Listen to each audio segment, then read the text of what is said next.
I've asked God to deliver me from spiritual pride. Now I am finding it seems that I have less grace and even powerless at times against temptations that He used to give me victory over. Well, when we think about victory, it could be that we are careless in some area, and that's why we are defeated. And as we grow spiritually, we should be getting more and more light on sin in our life. And is this a normal part of the process of growing up? See, there are various ways in which God humbles our pride. And anything that God allows that makes you small in the eyes of others, you should be thankful for. Lord, I don't want to be big in the eyes of others. I'm happy to be made small. I want to be great in God's eyes. See, one of the verses that challenged me when I was a very young person, one of my great heroes as a young Christian was John the Baptist. He was an amazing man, basically because he was absolutely fearless and he gave his life for it. But one thing that was prophesied about him before he was born is a thing that came home to my heart. It says in Luke chapter 1, when the angel came to Zechariah, who was an old man, and told him, you're going to have a son. Your wife is going to give birth. He said, you got to name him John. And one of the first things he said about him in Luke 1:15 is, he will be great in the sight of the Lord. What an expression. And I said, Lord, that's what I want. Because I want with all my heart to be great in the sight of the Lord. And then he'll live a very disciplined life, and as a result, he will turn many people to the Lord. It's a beautiful thing if you can pray that God will make that true in your life. Luke 1:15 and 16. Lord, make me great in your sight and help me to live a disciplined life filled with the Holy Spirit and turning many people to you. All mentioned in verse 15 and 16 of Luke 1. Make that your goal. So we don't want to be great in man's eyes. So if I'm willing to be small in man's eyes and say, Lord, I never want honor before people. I want to die to the opinions of men. You don't realize what slaves we are to the opinions of men. Every one of us, it takes years and years and years to break free from it.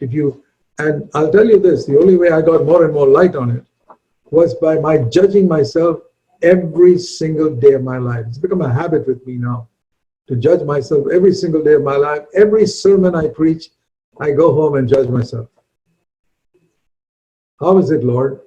Was there anything in it which I said to impress people? Did I crack a joke there just to say something funny? Did it take away from the seriousness of what I was saying? Or was I boring? Did I go on too long? Lord, please give me light. Don't let me have such high thoughts about myself. Let me judge myself. And Lord, in this conversation with this other person, did I say something which was unwise or which unnecessarily hurt people? Let me judge myself.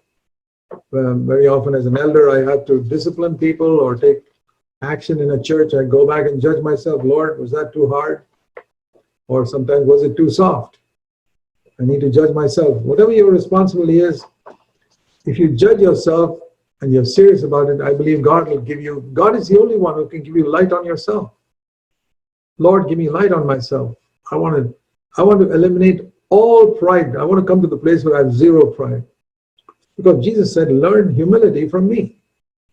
It's the one thing he told us to learn. Learn from me, for I am humble of heart and gentle of heart. And there are two things we just don't have. I'll tell you this. There are two things we just don't have as human beings. Humility and gentleness.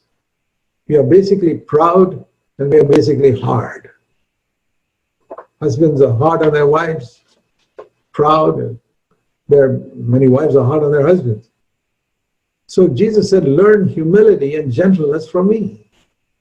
Now I got to humble myself and say, Lord, I need to learn that. I want to spend my life, I want a lifetime education in humility and gentleness. Please give it to me, and I want to judge myself.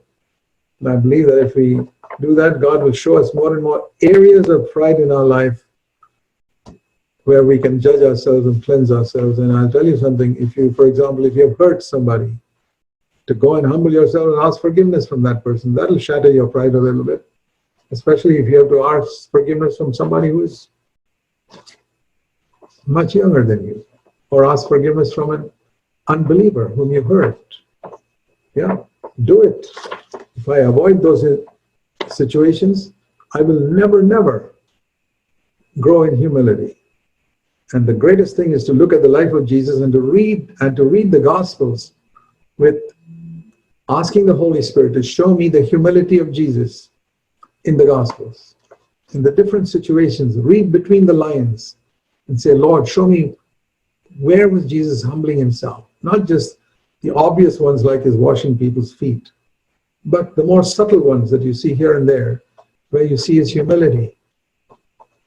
And if looking unto Jesus, that's the secret of the Christian life. And if we walk that way, we'll find, God gives grace to the humble. And I find more and more grace in my life. So when I don't find grace in my life, when I'm defeated by sin, for example, whenever I'm defeated by sin, I say to myself, Romans 6:14 was not fulfilled in my life at this moment. Because Romans 6:14 says, sin cannot rule over you. No sin when you're under grace. And Lord, at this moment, I slipped up maybe in my thoughts or in one rude word that maybe you spoke to your wife or your husband or someone. I was not under grace at that moment. I got all anxious and worried in some situation. I was not under grace at that moment because anxiety is a sin. It's almost like saying God is not ruling the universe at this moment. It looks as if the devil's taken over. That's anxiety. And Lord, that's a sin that I've insulted you by acknowledging for a few moments that the devil was running this universe by my anxiety. No. Why did I not get grace? If I were under grace, sin, anxiety, fear, depression, nothing would rule me.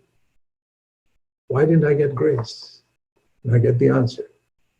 God gives grace to the humble. So I say, Lord, then show me where was I proud. So I've come to this conclusion that anytime I slip up in any area, it's because I was proud. I didn't get grace there. Because if I had grace, I wouldn't have slipped up. So I judge myself and say, Lord, show me where was it? And the Lord shows me maybe a few days earlier, something happened and I got a bit puffed up with something I did or said or something somebody said about me that went to my head and I got a bit puffed up and I lost grace. That makes me more alert all the time. I say, Lord, I never want that to happen. I want to be quick to recognize pride in me. And if you go that way, you will gradually learn more and more humility. And the proof of it is you'll get more and more grace in your life. To me, that's the test for myself. How do I know whether I'm growing in humility? Am I getting more and more grace in my life to conquer sin? Am I getting light on sins in my life which I did not even know were sin earlier?